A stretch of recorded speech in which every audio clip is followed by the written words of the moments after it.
kidding. Hi, my name is Rick Robinson. I am the general manager of KLRNradio.com. We are probably the largest independent podcast network that you've never heard of. We have a little bit of everything, and by that, what I mean to tell you is we have news, pop culture, special events, conspiratainment, true crime, mental health shows, drama productions, and pretty much everything in between. So if you're looking for a new podcast home to grab a little bit of everything that you love all in one place, come check us out. You can find us on X under @KLRNradio. You can find us on our Rumble and our YouTube channels under the same names. You can also find us at KLRNradio.com and pretty much every podcast catcher known to man. So again, feel free to come check us out anytime you like. Hi, everyone. This is JJ, the co-founder of Good Pods. If you haven't heard of it yet, Good Pods is like Goodreads or Instagram, but for podcasts. It's new, it's social, it's different, and it's growing really fast. There are more than 2 million podcasts, and we know that it is impossible to figure out what to listen to. On Good Pods, you follow your friends and podcasters to see what they like. That is the #1 way to discover new shows and episodes. You can find Good Pods on the web or download the app. Happy listening. KLRN Radio has advertising rates available. We have rates to fit almost any budget. Contact us at advertising@klrnradio.com.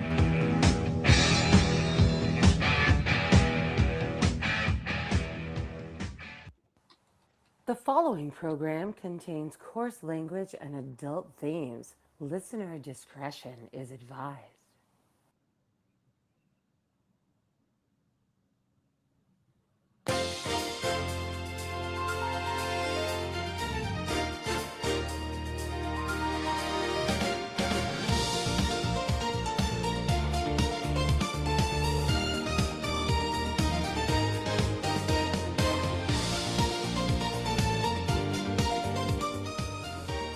And welcome into the Friday News Roundup presented by KLRNradio.com and Digital Beacon US News. My name is Rick Robinson, General Manager, KLRN Radio, News Director, Digital Beacon US News, joined by the following, and not necessarily any specific order.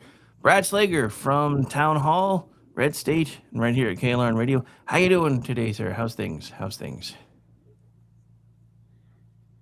Oh, and you're muted, sir. Gotta unmute your mic. How about that? I got you. Damn. Fuck, throw this mic in the river. But yeah, everything's going good. It's been a busy week. Got a busy weekend in front of us too, it looks like. So plenty going on. Plenty going on.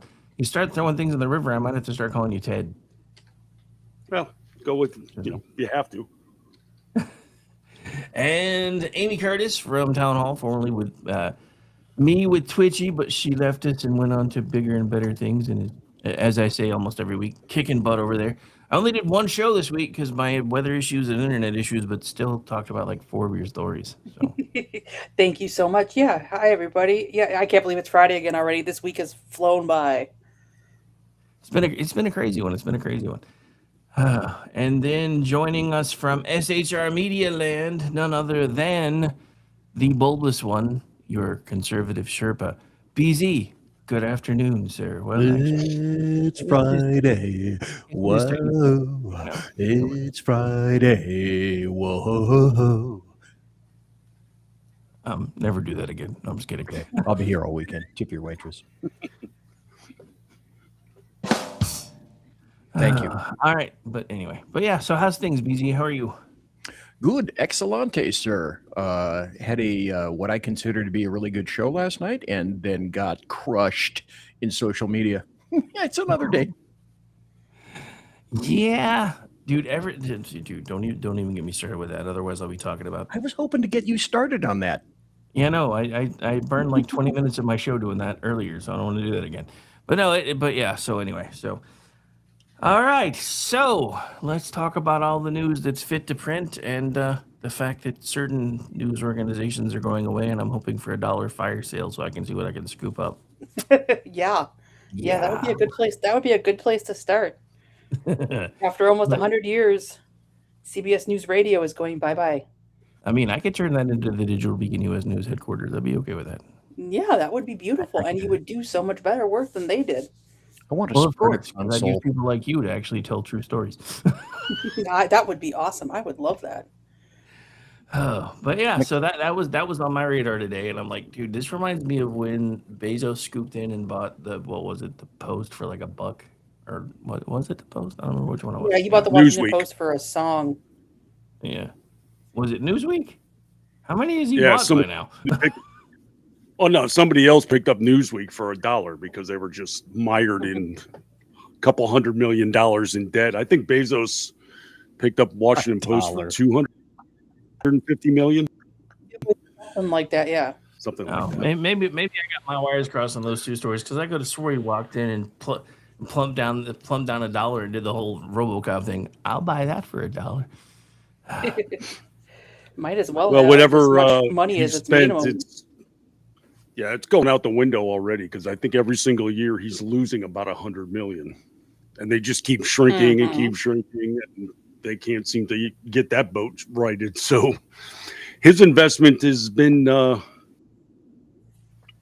good thing for him. He's got Amazon. That's all I can say. Yeah, right. I think he'll be fine. But Yes. Well, speaking of which, I just got the notification that they're changing the rates and some of the stuff that happens if you want ad-free Prime now, because apparently that's going. I think I'm paying like $2.99 or $3.99. Apparently that's going up to like $4.99. Not happy about that. If it wasn't for the fact that, I don't like commercials, I'd go back down to the ad-supported one. But the thing that I used to like about that kind of stuff is it used to be fast, free but ad-supported. I could get behind that. But this reminds me of some of the stuff with cable. Like, I don't understand why I'm having to pay extra money to get channels like TNT and TBS, but y'all still get to make money off advertisers. If you had the I'm paying to option, watch the channels. yeah, if you had the ability to choose a menu, probably 50% or more of that extraneous bullshit would die. Oh, I'm sure it would. Well, that's what's happening, though. Streaming's kind of killing all of it little by little. And now that sports are finding their way on the streaming platforms, I think regular TV might be going the way of CBS News soon. What makes me really, really happy, though, is seeing what Kerry Weiss has been doing with CBS and realizing the same parent company just bought CNN. Well, the folks at CNN are very nervous right now because they're looking at this merger taking place, leading to something that they don't want to really address in the room, and that would be accountability. right. I figure Tater's going to be back on the picket line here pretty quick, or the unemployment line, one of the two, because they already got rid of him once and then brought him back. And yeah, I don't think the new bosses are probably going to like him very much when they start. Yeah, anyway. But yeah, so yeah, that's seeing all that news today, and then finding out that not only are they just completely killing their radio news section, which, as Amy pointed out, has been around for like 100 years, they're also laying off 6% of their staff. Mm-hmm. Now, I don't know if that 6% includes the radio folks or is separate from it, but either way, that's I don't know. It's not a good day to work for CBS News, and I think part of the reason she's laying so many people off is because she keeps getting so much pushback from everybody. Because she keeps saying, "Look, I just want you to verify your stories before you run with them." And they're, but we gotta get Trump. Yeah, no, not anymore. You gotta actually report the news. I know that's a hard thing anymore. Well, but- and not just report the news, but report it in a fairer and more balanced way. And they've literally said, we can't do that. Okay, then there's the door. We will find people who can, or we'll just do without you. Well, I mean, does it really surprise anybody that that's where we are? We have turned monetization into part of what feeds everything, and division helps with that monetization better than anything else. That's why you have all these people putting out stories with misleading headlines, and then they actually tell you the real truth 4 or 5 paragraphs in if you bother to read that long. But they don't care because they got your click as soon as you saw the headline and you wanted to, and somebody skims the first couple paragraphs, gets their point of view validated, not realizing the real story's a couple more paragraphs down. And it's like that with everything. And I think that is part of the reason why this country is so divided right now. I mean, hell, I just saw a story out of Arkansas, of all places, that Sarah Sanders, the governor, was run out of a restaurant because the staff Again. felt uncomfortable. Right. You own a business in Arkansas and you're uncomfortable with, oh wait, but it gets worse. It's not, well, yeah, I guess we could say it gets worse. They didn't kick her out until after she had eaten and paid for the food. So it was nothing more than virtue signaling. And you guys own a business in Arkansas. That state has voted Republican consistently pretty much since like the 1960s with a couple exceptions. Carter and their hometown hero, Bill Clinton. And for 25 years, since 2000, the Republicans have swept everything in that state. If you guys are not comfortable with her politics, maybe don't run a business in Arkansas. I left a happy message on their Yelp page. Good. I wrote about it. I have not gotten around to it. Well, the staff said that they felt unsafe security on site. So how unsafe can That is anybody have felt about that they did not feel unsafe. That is the leftist go-to for, I disagree with you, but I can't articulate why. So I'm going to say you make me feel unsafe. It is a bunch of bullshit. They were not in any danger from her. She was not making them unsafe. And I go back to, I'm on the side of you can run your business the way that you want, but I also am going to hold you to the same standards you hold us to. We have been told repeatedly that businesses like that can't discriminate. Bakers can't say, no, I'm not going to make a cake for your gay wedding because it's a, quote, public accommodation and you can't discriminate. Fine. You can't discriminate against the sitting governor of Arkansas because you don't like her politics. And honestly, what's going to happen is these people have just virtue signaled themselves into the unemployment line, because I can't see this ending any other way for them. When she was the White House press secretary, she went to the Red Hen in Lexington, which is not to be confused, because there's a place in DC called the Red Hen where Trump went in September and got heckled. But this place in Lexington kicked her out, made a big deal about it. They ended up closing their doors in 2023, but I learned writing this story, they reopened as another restaurant. So I will look that name up in a second. You may not want to give them business either, because they're clearly okay with harassing politicians who are simply going out to eat. People don't understand, or they don't get it unless they're sued shitless. And I would highly recommend anybody levying a lawsuit on. I know Sanders won't do that. I know she won't do that. But money is, you got to hit them in the pocketbook. Mm-hmm. You got to make things right. They've been encouraged to do this, though, by the Democrats, because so many times they've gone before the microphones and told their followers, if you see them out in public, shame them, get in their face, challenge them at dinner, everything else. Mm-hmm. If you were to, of course, do the opposite to them, it would be discrimination. It would be outrage. How dare you? You're intolerant. And, in this instance, you just have to basically say, shut up and make the croissant. Because that was the whole argument that went on in Colorado with the baker. He had to make a cake for them. So zip your mouth and go make your croissant sandwich. Huckabee. I mean, I don't want to hear it.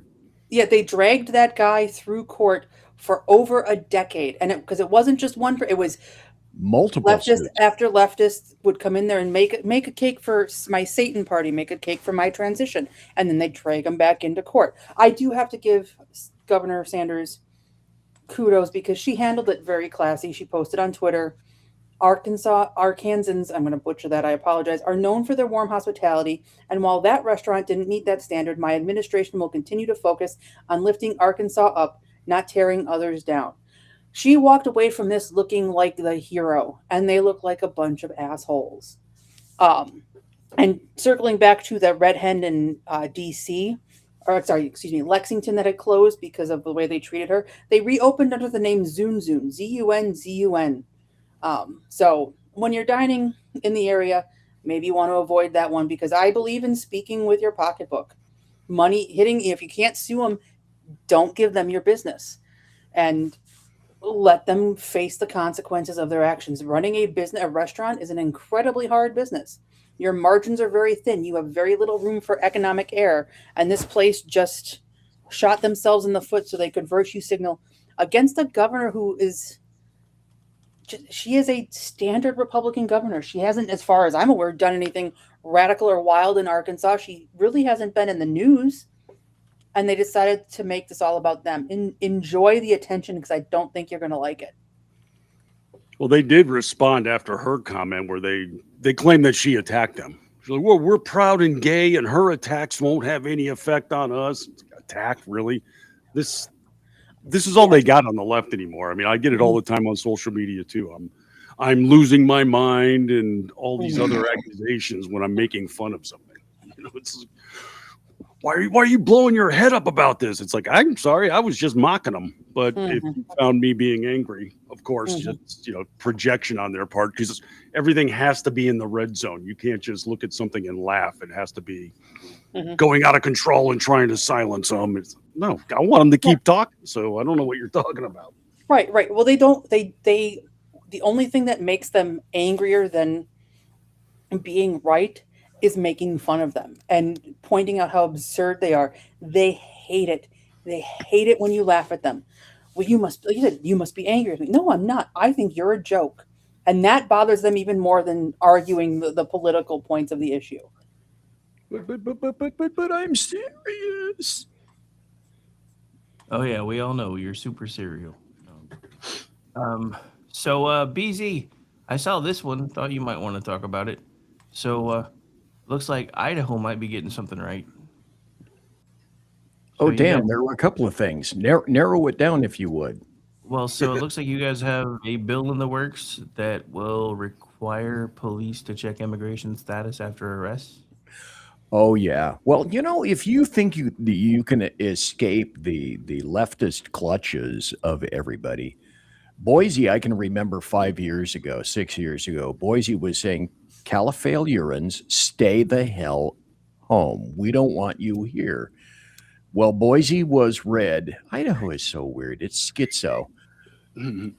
Boise was red. It's being pushed purple. There are certain enclaves around Idaho that are attempting to go purple. They're not there yet. Sandpoint, way north. Coeur d'Alene, well, you would expect Coeur d'Alene because it's kind of a resort town. They've got an insane damn mayor. But these are all great things. I mean, we went to the firing squad. I called that years ago. I called that the $3.75 solution because that's all it takes to kill somebody with a good rifle. So they went to the firing squad, and then they went to, well, we're going to require that the sheriffs cooperate with ICE. I don't see anything particularly wrong with that, but there's pushback. There will always be pushback unless you're way up in the hills somewhere or at the top of a mountain. There's pretty much nowhere you can go anymore where you won't be influenced or attempted influenced by massive leftists. And sadly, Idaho is no different. But mostly, it's still predominantly red. The problem with Idaho is the same with everywhere else. Republicans are too damn lazy to get out and muster the vote. It's no different here. I mean, we had a sheriff's race where, I don't know, it seemed like 75 people voted.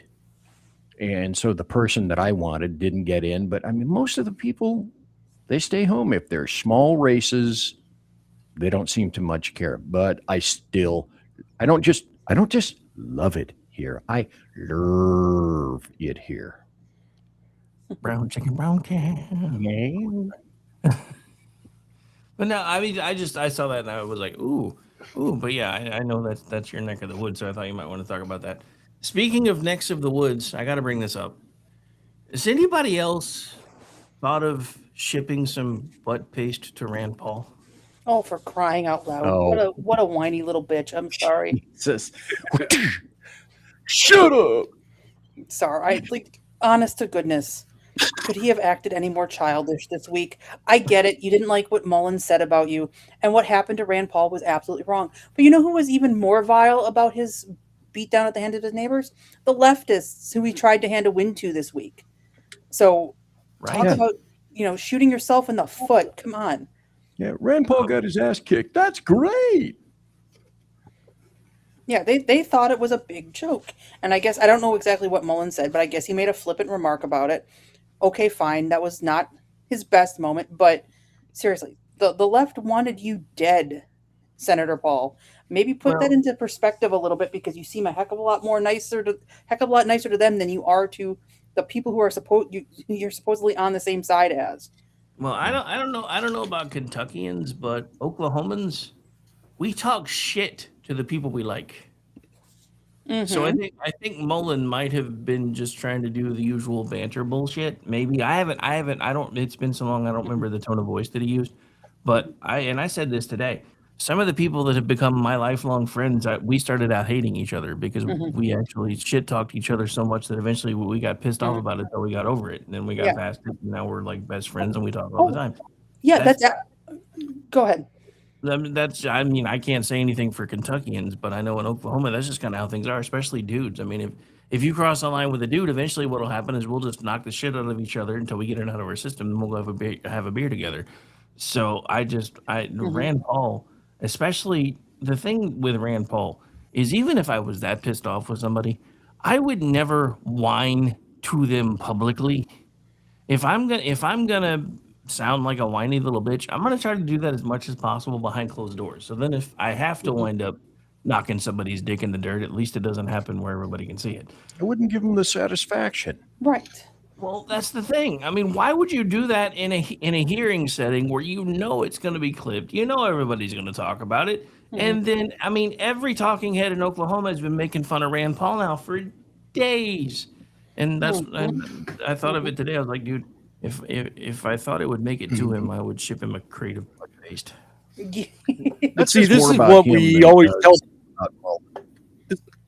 This is why kids need to get into sports. If you play football, Mhm. especially if you play hockey, you're going to learn to take it. Because if somebody trash talks you, if they're chirping on the ice, if they're even picking a fight with you, you don't sit there and whine about it, because guess what?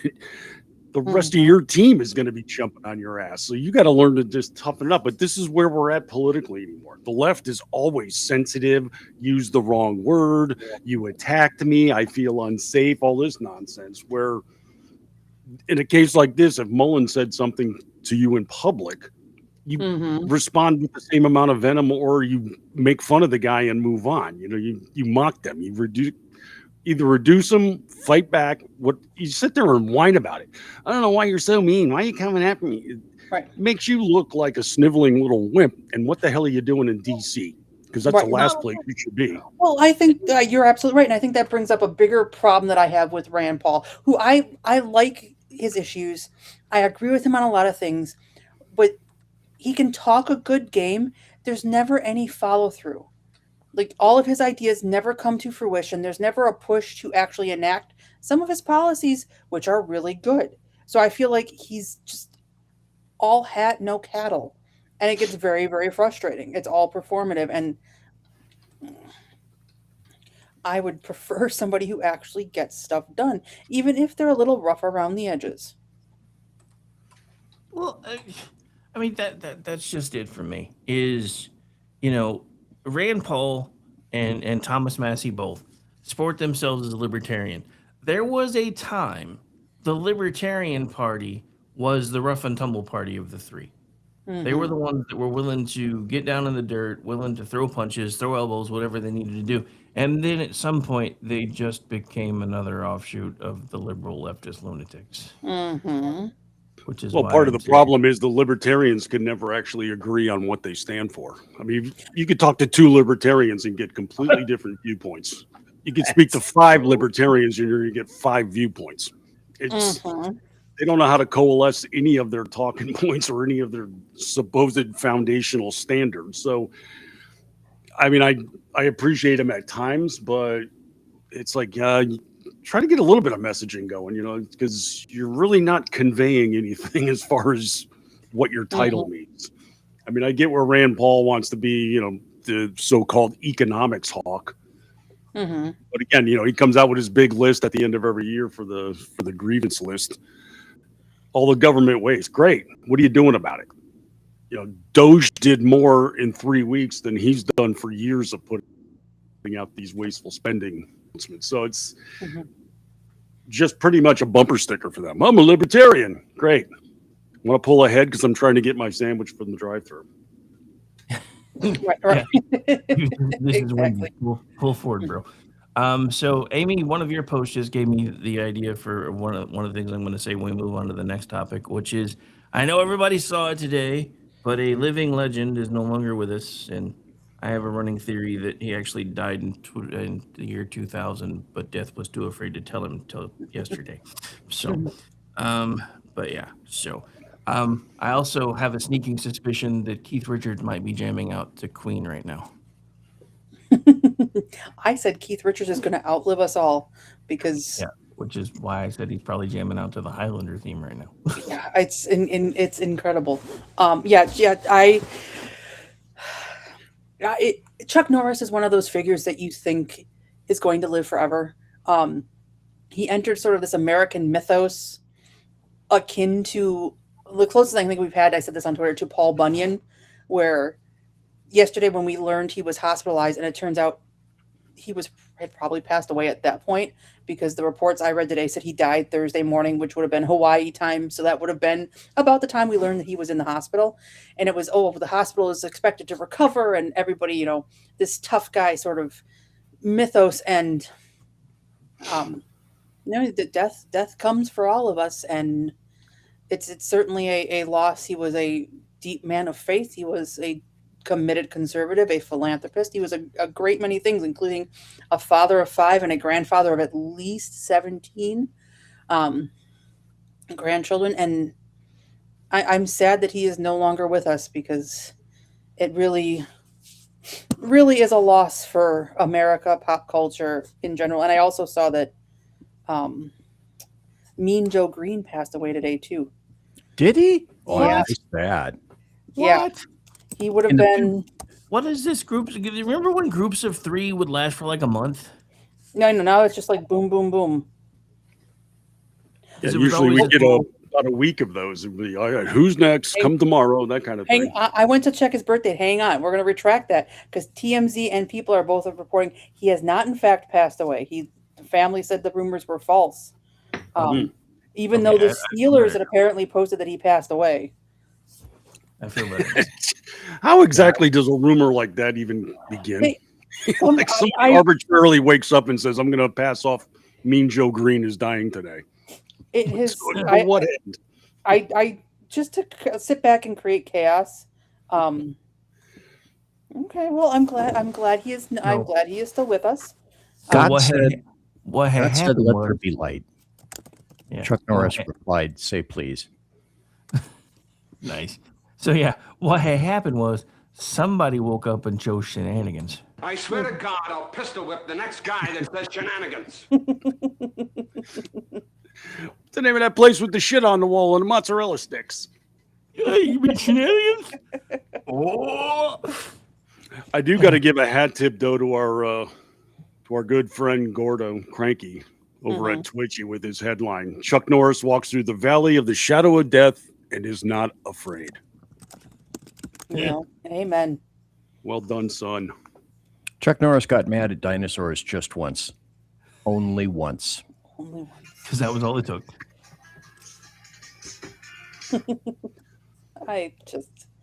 Those jokes will never, ever, ever get old. Little kids like to wear Superman underwear. Superman likes to wear Chuck Norris underwear. Yeah.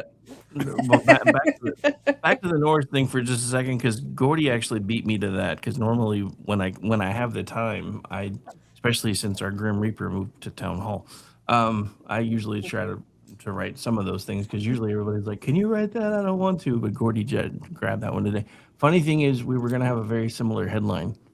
Mine was going to be Chuck Norris enters the valley of the shadow of death, shadow flees. That's, yeah. Yep. Exactly. Yeah, I kept it a little more straight over at Town Hall, but I wanted to have so much fun with that, because the jokes write themselves, and they're always respectful and affectionate, and that one. And it was funny because I learned about it. I had 4 different people call me to tell me Chuck Norris had died. In case you're wondering the cultural impact this man had, And because not all of them know that I'm like the resident obituary writer for Town Hall and Twitchy. They just wanted me to know that Chuck Norris had died, and they were all shocked. So I said God wanted a rematch between Chuck Norris and God and Bruce Lee in heaven. Mm-hmm. Yeah, that's where he got his start with Bruce Lee. And I did not know. I learned in writing the obit. One of his karate studios had Bob Barker, two of the Osmonds, Donnie and Marie, and Steve McQueen as clients. Wow. I know. It was such an interesting story that I did not know. And what an interesting, fascinating life he had. No lie there. Okay, well, I'm officially gonna have to take a second because after reading this, somebody's cutting some onions in my studio, and since I've seen it, I now have to share it with the rest of you. Okay. Okay. That's pretty cool.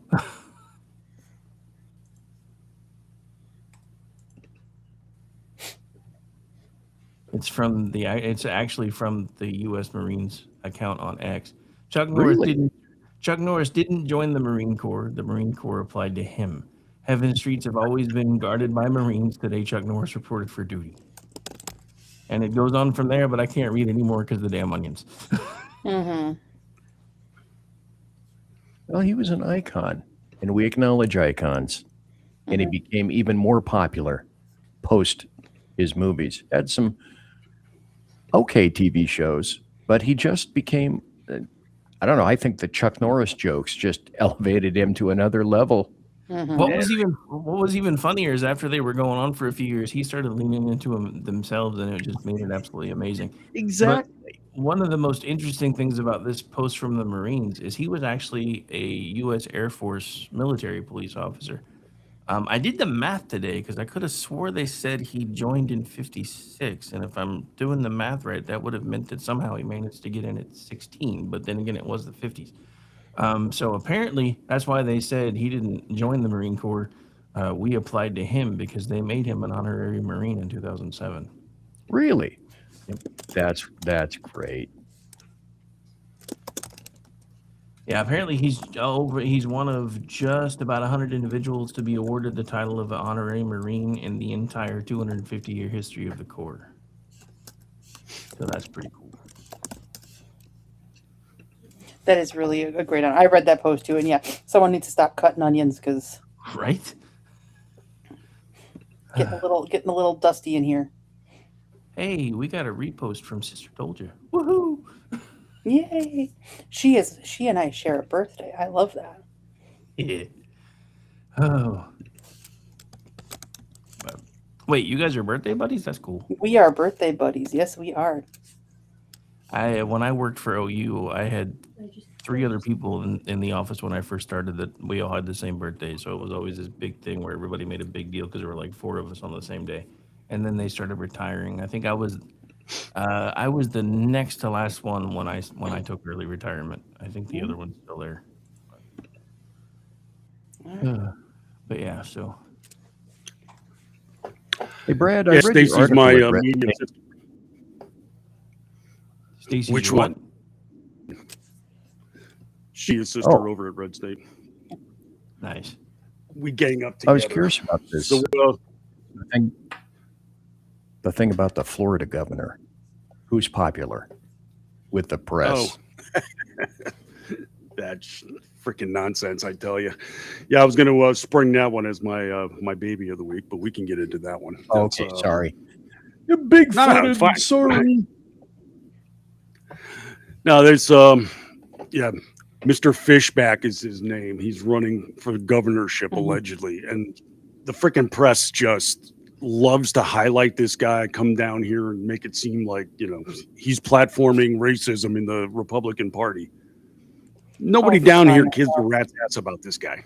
I mean, he just like, we have no shortage of whack job candidates every single election. So it's like, we don't even pause when something like this guy comes rolling around. And the media keeps trying to insist that, he's getting traction with the young male voters out there. And my favorite, I think, was the New York Times. They went to an event that he was speaking at. Oh, there was a massive crowd there. it was 100 people, and Mm-hmm. so it was mostly young guys.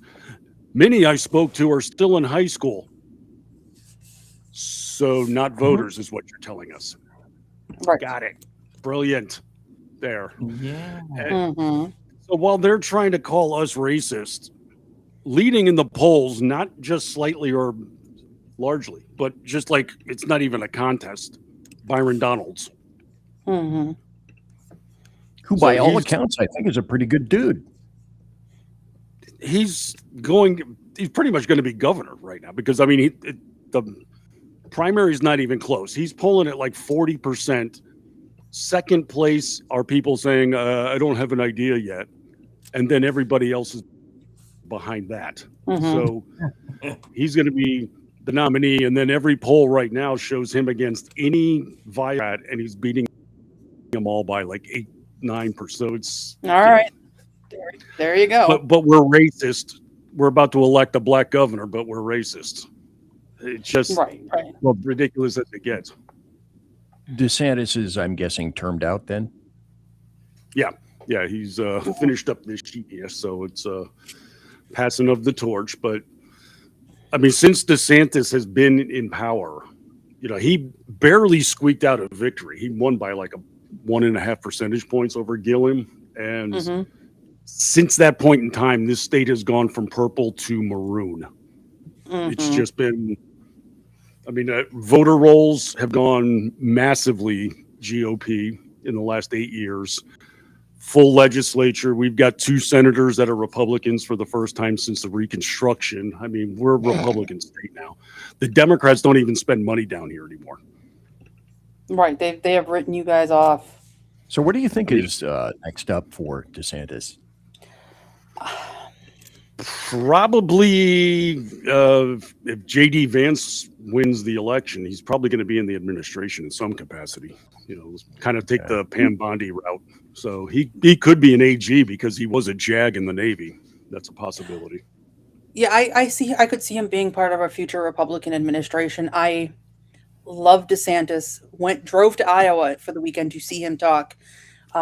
But campaign-wise, I think he suffers from what I call the Scott Walker problem. Great governor, just for whatever reason can't bring that to the national stage. And I think part of it is because we want flash and pizzazz, and we don't look at good, solid policy. I mean, DeSantis is great in handling the press. He can communicate his ideas really well, but we don't look for that. We look for the big names and the guys who get the good sound bites, and he doesn't have that, much like Scott Walker, who was a great governor. And all of the work they're slowly chipping away at all of his good work here in Wisconsin, and that is freaking me out. But I would love for DeSantis to try and run and win. I think he would be great. I just don't see it happening. Not in 2020. Well, his biggest problem is he's just not charismatic. That's the problem. I mean, Yeah. I've seen him live a couple of times, and he can communicate fine, but he just doesn't have that draw. He's not magnetic. He doesn't have that where everybody's just hanging on his every word. They'll listen to him. They're like, you know what? That's a good idea. I like that. But it's not people swooning over him and motivated and energized. It's just very pragmatic, very practical, makes sense, be effective. He'll give speeches when he's putting out policy and such, and it's like, okay, it makes perfect sense. But he's not in campaign mode then. He's in explainer mode, and that's what he can do. So he's more lawyerly in his communication skills, and that's not necessarily a draw on the campaign trail. I think that's the problem. Yeah, I think that's part of it too. Oh, okay. So I know Amy sent me something that we'll get to in a second, but I got to talk about this first because I don't know if anybody else has seen this yet. But did you guys hear about the huge meth lab that was just busted by the feds? I did not. Yeah, in no other place, by the way, than Califailure. But apparently yesterday, the Justice Department indicted 5 Mexican nationals who were running a large-scale secret meth lab in California, and also seized 3,000 pounds of meth. Well, that's clearly racist, and they're violating their rights, and these people need to have due process. Thank you. They were just trying to make a living, guys. Why are we gonna be so hard on people who's trying to make a living? And they need arrest reparations. Right. Well, I'm putting together my one of my media columns right now for Red State, and it was one of the stories that came out of Minnesota last month where they arrested a guy at a courthouse, and a bunch of protests were there, made it a big issue, big mob scene took place as a result of battling ICE. Or 18-year-old Wait, what? busted for trafficking meth, and he got busted for having 50 pounds of the stuff on him at the time. Dear Lord. By all means, let's keep him in the society. Well, of course. Why not? All right, so this is what Amy just sent over. So I'm trying to get it queued up. So hang on.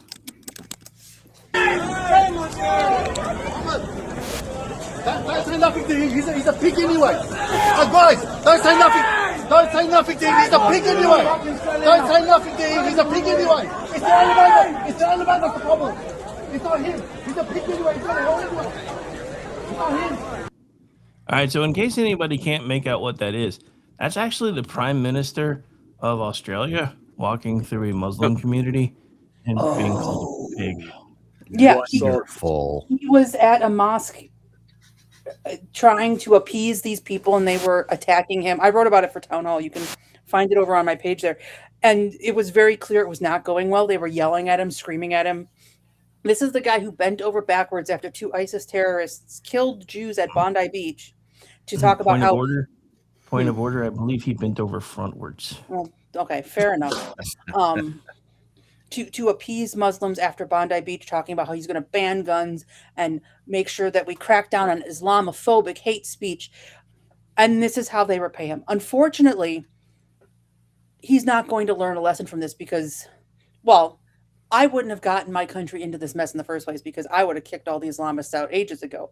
But instead of admitting, hey, maybe letting these invaders who don't share our values and hate our guts come to this country without restriction was a bad idea, and turn around and start deporting them tomorrow, he's going to double and triple down on trying to appease these monsters. So good luck, Australia. I think of when I was in Greece last summer.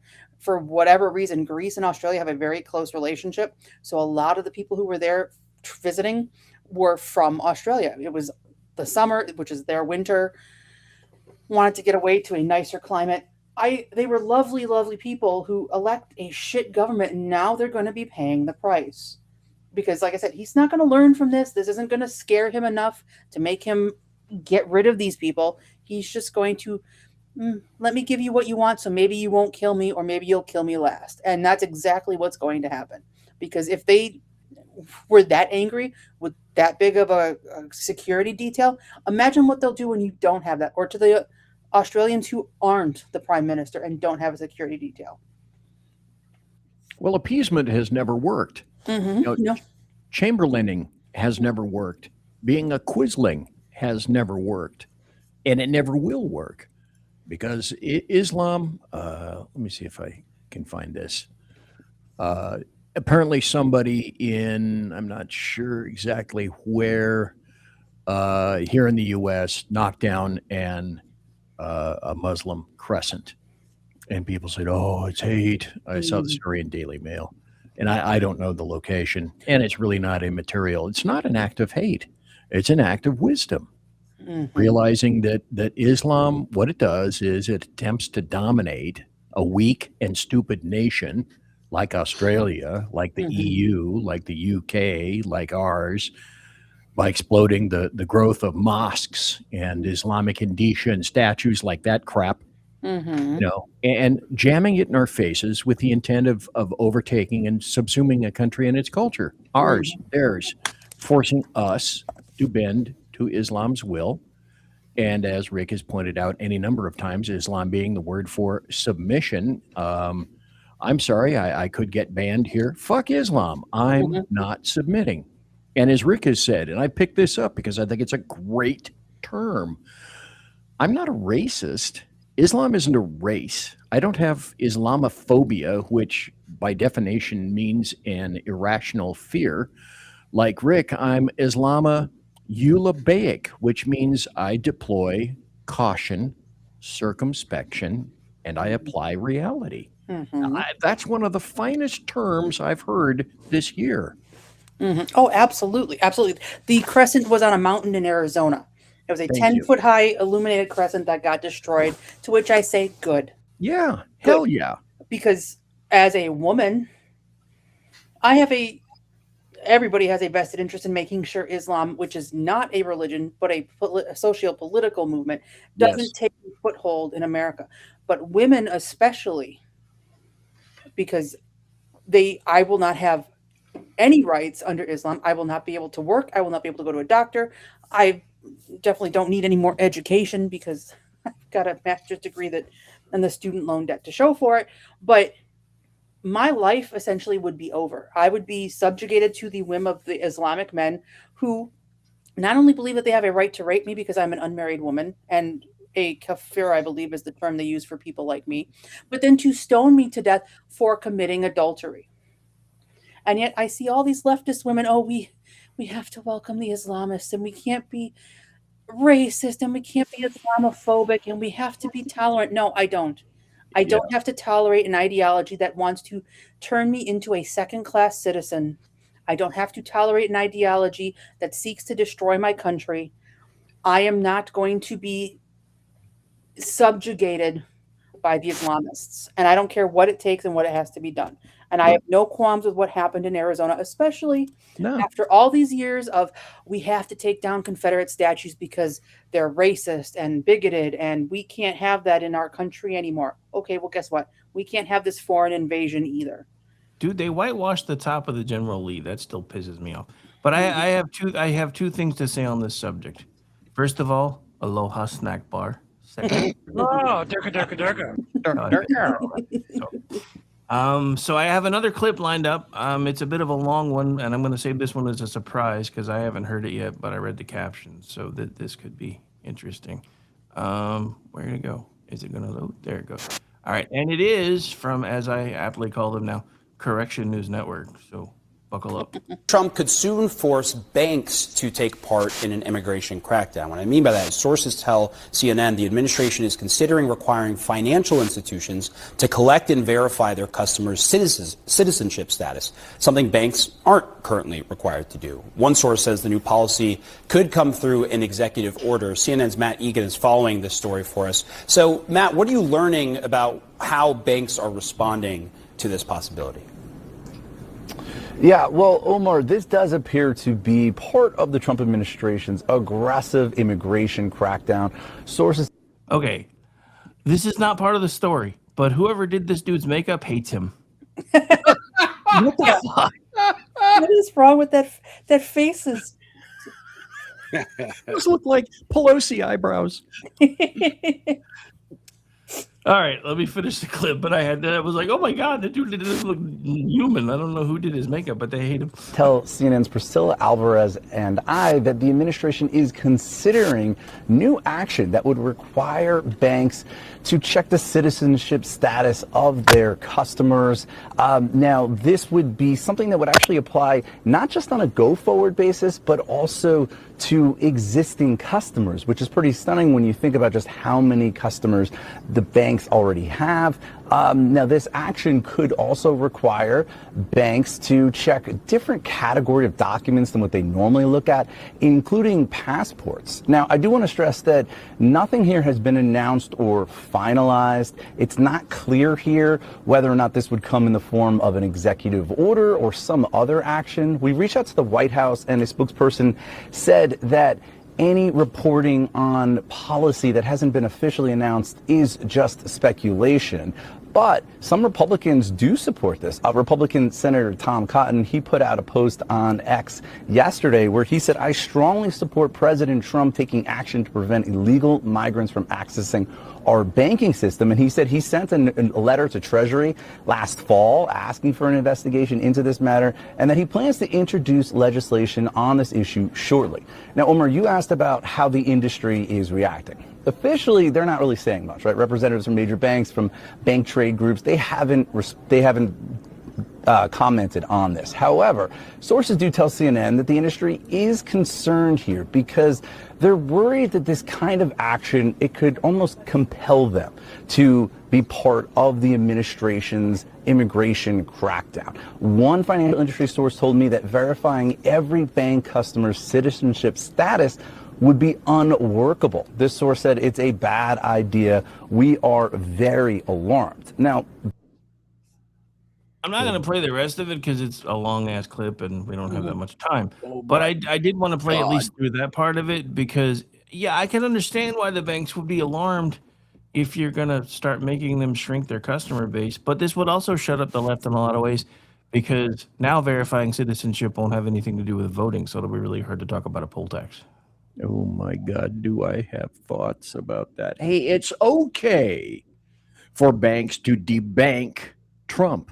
It's okay for banks in Canada, for example, to debank truckers. It's okay for banks to say, we proscribe you from purchasing firearms or the shit that we don't like on the left.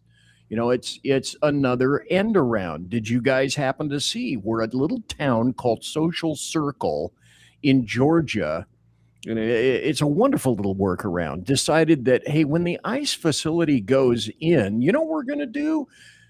Now, they applied for all of this. ICE applied for all of this. And then later on, because somebody somewhere objected, they said, oh, well, now that you're an ICE facility and it's a big facility and you're going to store people there, we're just going to cut off your water. So they cut off their water.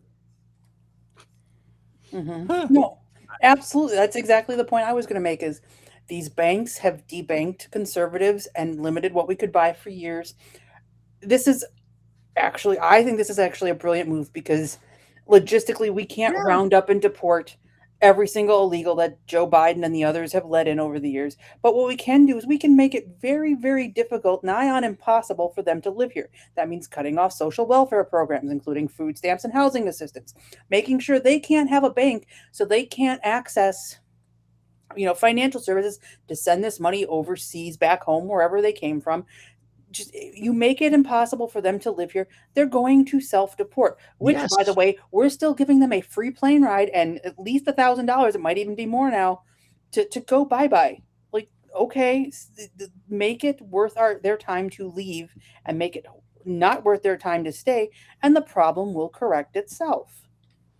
Am I the only one that's kind of okay with the free plane ride? I just wish we would be giving them skydiving lessons, sans parachute in the process.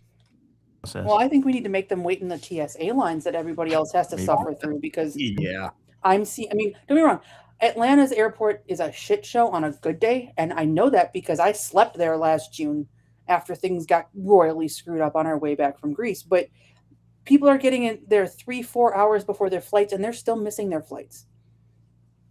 And as somebody who wants to travel, this needs to end sooner rather than later because that is absolutely insane. And the Democrats are doing this because they want people to suffer so they can protect illegal immigrants. And if I was getting on a plane tomorrow, I would walk in that airport with a t-shirt that said, tired of this line, blame the Democrats. Like, I would make it a political statement as I waited 4 hours in this security line. And I get it. I would not work for free. These people have bills to pay and lives to pay. And yes, they're going to get back pay when the checks resume. But that doesn't help you pay the bills here and now. And the reality is most Americans don't have enough in savings to weather something like this. And the Democrats don't care. They just shrug.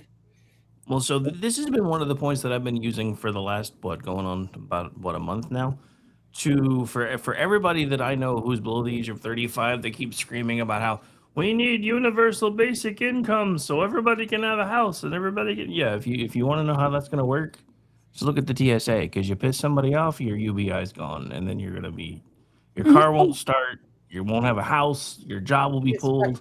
Right.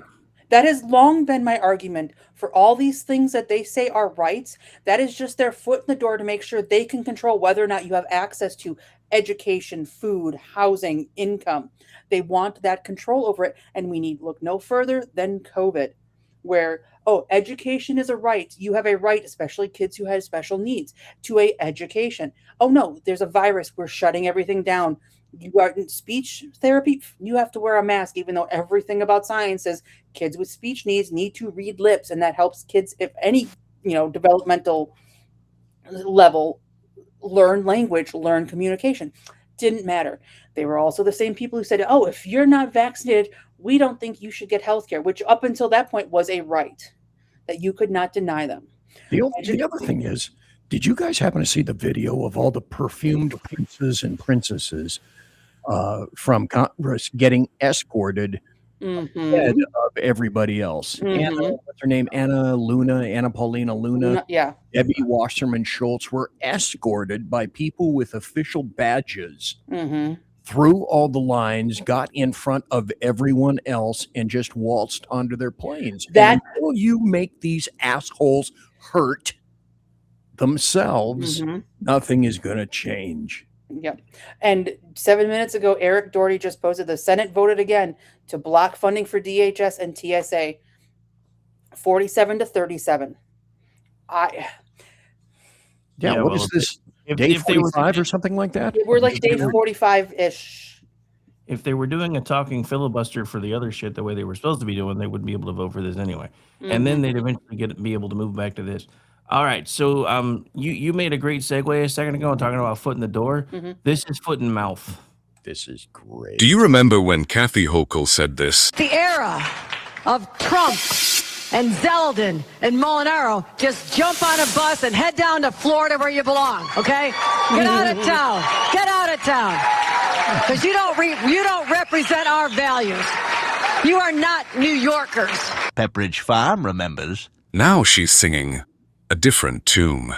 I know New Yorkers are exasperated. They feel that everything's stacked against them. They're not getting ahead. Their rents are too damn high. Their child care costs are high. So what's the plan? I need people who are high net worth to support the generous social programs that we want to have in our state. What didn't you just see? There are some patriotic millionaires who stepped up. Okay, cut me the checks. I mean, just if you want to be supportive, but maybe the first step should be go down to Palm Beach and see who you can bring back home, because our tax base has been eroded. And whose fault is that? No one's coming back unless you change the policies that cause them to leave in the first place. I wish I Do you was remember when Kathy Hochul...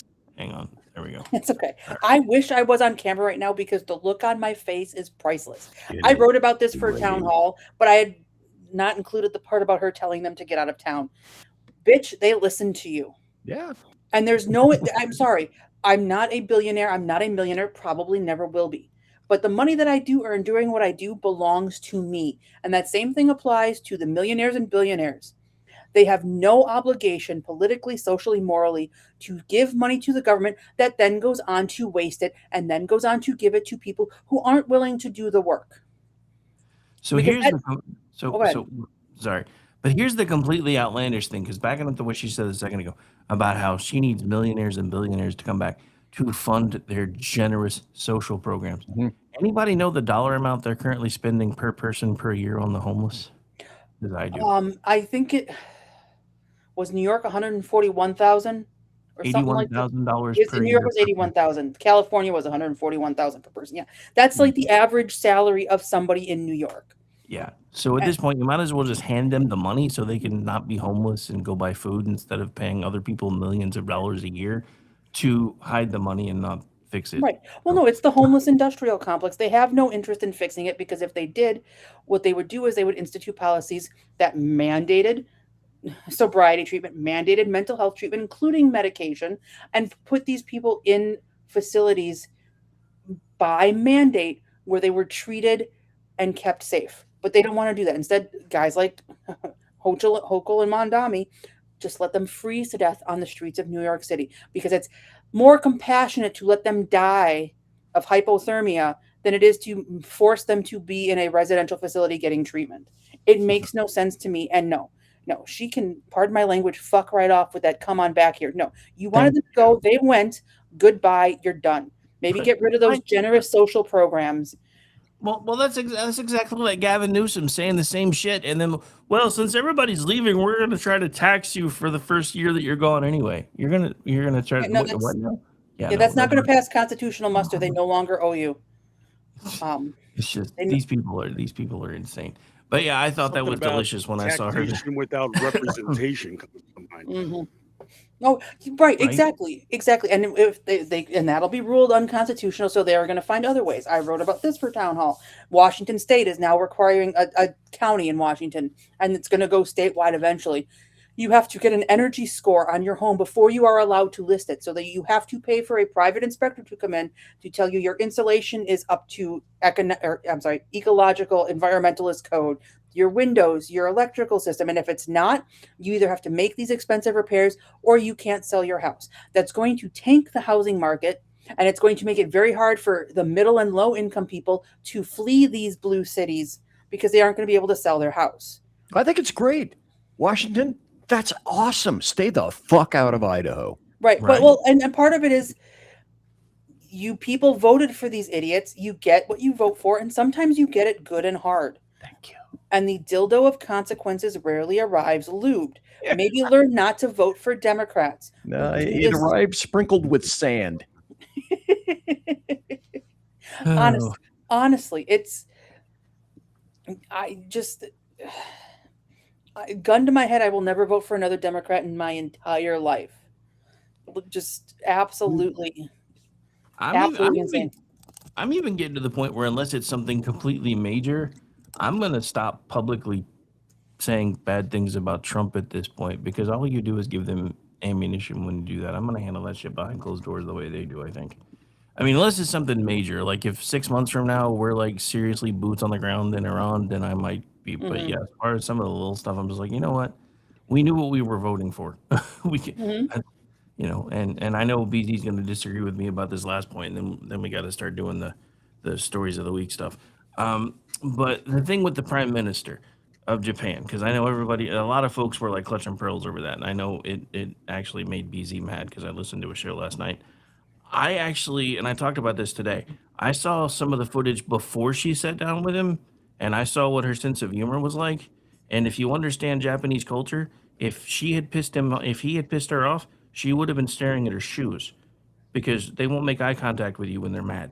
Mm-hmm. But she was looking directly at the reporter who was stupid enough to ask the question and giving him daggers of death. So I was it a joke that I probably wouldn't have made if I was sitting there? Yeah, I'm going to say I wouldn't have crossed that line. But when a Japanese reporter is dumb enough to say, "Why didn't you tell us?" Well, why didn't you tell me about this? Mm-hmm. I'm flippant enough. It might have come out. I'm just saying. Mm-hmm. Placed in that context, I understand. My point was that it would probably be better form to not try to piss off the people that are doing their level best to eject illegals and Islam out of Japan. The only PM I've ever seen apply that kind of logic. Mm-hmm. Right. Well, the Japanese... At the same time, though, if she's kicking them out of there, they're probably just going to try to come here. So... Maybe. I'm sure China would love them. Oh yeah, China will. Yeah, China's so xenophobic they won't let anybody in. That's why they're going after Taiwan. Mm-hmm. Yeah. Anyway. Yeah, and the Muslims that are there, the Uyghurs, they put in concentration camps. Okay, so thanks, Rick. I get it. Yeah, it like Rick said, when you vote for Trump, you know what you're getting, and it's just one of those things. I know what I'm getting, and I'll be honest, it's one of those things I had to make adjustments for, because I could not vote for him in 2016 because of some of those very same things that he said. Mm-hmm. Like first time I ever got credits to go to CPAC, I'm sitting in one of the grand halls watching a debate on a big screen, and he's doing the best impersonation of Mojo Jojo I've ever heard a politician do. The military will do these things that I have told them to do because I am POTUS, mwahaha. And I'm like, dude, I'm not voting for this guy. He's like talking about telling the military to go kick in doors and they're not going to have a choice. And that was one of the first things that got me. I was like, yep, nope. And then I literally was never Trump until he got voted in. And then I'm like, okay, I can't be never Trump anymore because now I'm voting for the guy that's flying the plane to crash us into a mountain. Can't do that. Never done that. Not with anybody. Not going to do it now. And then eventually I have a lot of friends from New York, and they're like, you don't understand. With as much as you talk and hang out with us, we can't understand why you don't understand why he's the way that he is. And I'm like, okay, fine. Point seated. Fuck. Right. And I was in a similar boat in 2016 where I didn't vote for him because I didn't think he was going to be a good president. I thought we were going to be in trouble. And I was mad because at the time I thought he was handing the presidency to one of the worst people to ever exist, Hillary Clinton. I was wrong. I admit that I was wrong. And while I don't agree with everything he does, and I wish there were things he did better, voted for him in 2020 and voted for him in 2024 because A, the alternatives were worse, and B, because all the people who were telling me I couldn't, it was a giant middle finger to all of them. Yep. So. But yeah, so I mean, he's the reason I'm not a registered Republican anymore. He pissed me off so much that I actually lobbied to help get the Libertarian Party on the ballot here in Oklahoma because we only had 2 parties and independents. Now I regret that wasted time exponentially. I don't know if I've ever told this story on this show, but because I was trying to give people other alternatives, Nicholas Sarwark, who was the head of the Libertarian Party in 2016, 2017, was on America Off the Rails because I wasn't doing the Rick Robinson show yet. Like 4 times. And in the middle of the mid-break, on the 4th time, he said, just so you know, we're not really looking for disaffected GOP members to join our party. I'm like, okay, cool. We'll finish this next segment, and then you and I will never talk again. Seriously. Bye-bye. Yeah, bye. Bye, Felicia. But yeah, I mean, I really thought the Libertarians might have been something useful, and yeah, they've just become that which they despised. So... Which, for the most part, has happened to the Republicans too, which is why they don't like Trump. I mean, you hear it all the time from people that are on the inside. They're like, they'll say all the nice things to Trump's face and in front of cameras, and then they get behind closed doors and start talking a bunch of shit. And it's because they don't like him either, because he's messing with their stuff. Right. All right. So anyway, because I have been up for going on now 11 hours and still have more work to do and want to try to take at least a little bit of a break. We're going to move on to the final segment of the show. But before I do that, I do want to give anybody a chance to, and I'll go around the group to pick up any final thoughts or things that maybe were left unsaid during some of the stuff that we talked about. And I will start with Amy, and then once you finish that off, go ahead and tell us whatever your favorite stories of the week are, if you have anything you want to add. No, I think I said everything I wanted to say. My favorite story of the week will be over on Town Hall. It was Jillian Michaels, who absolutely schooled a body positivity activist, which there's been a shift if you've been paying attention.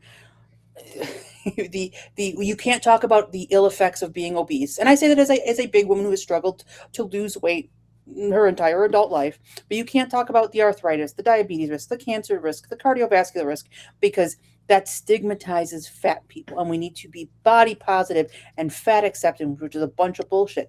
But now with the ubiquity and availability of things like Ozempic and Wegovy and Zepbound, now we can talk about how it's important to lose weight and shift.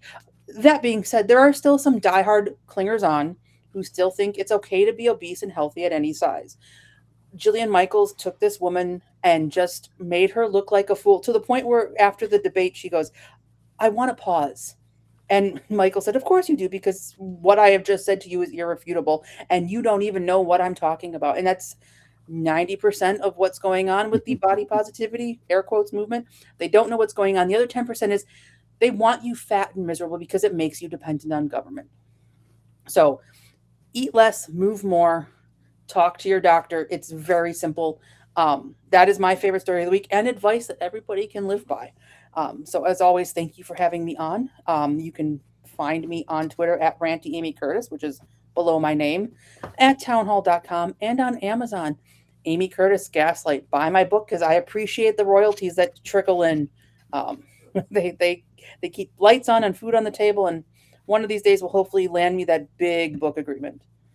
Yeah, you're going to be famous one of these days. I'll be like, I remember her. She'll be like, I don't remember you. I will never forget the people who got me where I am, because I would be nothing without the experiences I have had up until this point. And BZ, any final thoughts and favorite thing you've covered this week? Well, I think the one article that I saw most recently today goes to everybody, certainly everybody in my state, but everybody around the fruited plain here, and also when you go on Vacazione, Defiant Iran declares the world is now a target, recreational and tourist sites included. So head on a swivel, eyes open, stage orange, and no matter where you are, no matter what you do, one word, carry. And also, I'm BZ, BZ's Berserk Bobcat Saloon radio show. I was on last night, every Tuesday and Thursday night, 8 p.m. Pacific, 10 p.m. Central, 11 p.m. Eastern. I am your conservative Sherpa, Sir Rick. Thank you for having me on today. No taxing the Rick, sir. Never tax the Rick. All right. And Brad, what you got for us today? Well, if I'm going to throw in at the last minute, I'll just, to get back on the sympathy that everybody's got in the media for the Muslims and the Islamics. We saw, was it today, yesterday, Marge Brennan from CBS, where she came out and complained about Pete Hegseth telling Americans to get on our knees and pray for our servicemen. That bothered her. Because, you know, that's hateful. You know. Yet she wasn't complaining about this very thing when Zohran Mamdani was being inaugurated and he was praying in the new mansion there in New York City, Manhattan. So you can be an Islamic and practice your faith, and nobody in the media will be bothered by it. Apparently, can't be a Christian to do it though. Christianity, no, that's off the table. But as far as my throw in there, my article of the week, I'll do. It was one I found in Minnesota. They just voted in the House to completely eliminate state social program, not just close it down. They're erasing it from the books because of how bad the fraud was in this thing. And it's a perfect encapsulation of what's going on in that state, because this was a state originated program and a state funded program. It was the Minnesota Housing Stabilization Services, started under Tim Walz. And this is supposed to be an aid program for the elderly or people with medical conditions and such, to either help them pay rent or to even secure a first home loan. And it was tabbed to have a budget of like 2 million, 3 million back in 2020. Within 4 years, it ballooned to $100 million because of all the fraud that took place just in this one program. And they've even prosecuted people that were coming into Minnesota. 2 guys started a business to specifically scam this one program and were successful until they got caught. It's just amazing. One program. This is just one of the many programs in that state. So it just perfectly encapsulates what went on, and to the point now that they shut it down last fall, stopped making payments. Now the legislature voted unanimously to completely eliminate the program like it didn't exist. That's how bad things are there. Well, and so this goes back to one of the things that I saw earlier today, and it was, I don't remember who it was, but it was one of the Great Check Twitterati political hacks talking about how, you know, in his exact words, you know, parroting Spaceballs, Doge ain't done shit. And I'm like, except for crack the dam on all kinds of fraud, where we're finding enough where if we actually legitimately started the clawback process, we probably wouldn't have a national deficit by the time we were done, or at least the debt. I don't know if it'd be enough to wipe out the deficit right away, but I bet our overall, you know, whichever one's the smaller number, because my brain is mush right now, would probably be wiped out in a year or so if we actually clawed back everything they've stolen from us. And that's one of the scariest things for me as a taxpayer, is realizing that our government is so overblown and so overbloated that we have literally been conned out of hundreds of billions of dollars, and nobody noticed or cared. Yeah, that's really what's the biggest problem with our government, is that, like, just this program in particular, in just 4-year time frame, was there zero oversight? I mean, for this to go from a $2 million to a $100 million budget, and that didn't flag with anybody. Right. You know, I mean, if it doubled to $4 million, that should have been a problem. Well, it's like the hospice stuff going on in Califailure. They've got like 197 hospices all registered to one single dwelling address, and nobody figured that out. Are you serious? Yeah, I mean, pretty simple computer program or spreadsheet should pick up on that. I mean, if there's any duplications, hey, maybe we should check into that. Yeah, maybe we 100 should or look. so. All right. So as we get ready to wind things down, where can folks find you, sir? Well, I'm over at Town Hall Daily with my media column. I'm at Red State almost every day on the front page. And I'm here on this network, got a variety of programs. And to follow me and to see me harassing journalists on occasion, head over to Jitter. I am at Martini Shark. All right. Well, folks, that's going to do it for this particular edition of the Weekend News Roundup. Again, I am Rick Robinson. Remember, I'll be able to pronounce my own name. General Manager, KLRMradio.com, News Director, Digital Beacon, U.S. News. Hey, Ms. Weiss, again, if you're looking to sell cheap, I know a news agency that would love to pick up some of your digs, at least as a start. So, just saying. All right, that's going to do it for this one. I'll be back later tonight for He Said, She Said with the lovely Aggie Regan. Also, I'll be putting out a promo for it here in a little bit, but the SHR KLR Radio partnership is expanding. Beer and Bullstein, one of their newest offerings, will be joining our lineup tonight, live and simulcast at, I believe, I don't remember if it's 7, I think it's 7 Central, but I'll double check. Either way, I know it'll be done before Aggie and I start. I think it was 6 Central, I think. 7 Eastern, 6 Central, because I was like making sure it was going to be done before Aggie and I start.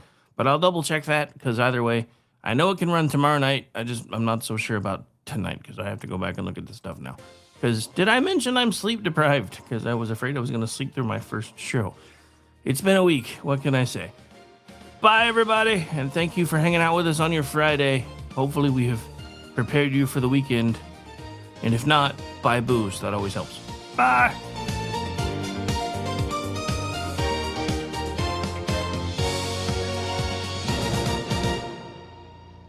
Say goodnight, Gracie.